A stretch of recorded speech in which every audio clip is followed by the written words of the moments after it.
YouTube ની માલિકા, Instagram ની માલિકા જબરજસ્ત જેમનું નામ એવા મારે કૌશિક બાંભણિયા ઈ પણ અહીંયા ઉપસ્થિત છે. એક વખત જોરદાર તાળીઓના ગગડાટથી છે એને વધાવો. કારણ આજ બાંભણિયા પરિવારની માલિકા રામાપીરનું આખ્યાન છે.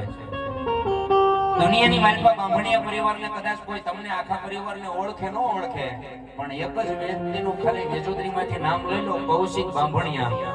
ઠેઠ એમ કહેવાય છે કે ઓલ ગુજરાતમાં તો ઓળખે, પણ દેશ વિદેશમાં ઓળખે કે ભાઈ કૌશિક બાંભણિયા એટલે ગામ વેજોદરીમાં જવું પડે. એવું જેને જબરજસ્ત એમ કહેવાય કે એને લોક ચાહના મળે. જે બ્લોગની માલિકા, ઇન્સ્ટાગ્રામની માલિકા, તમામની જેની જાહેરાતો અપલોડ કરે એમને પણ ધન્યવાદ. ખૂબ જે તમે તમારો સમય લઈને બેઠા છો એ બદલ તમારો આભાર.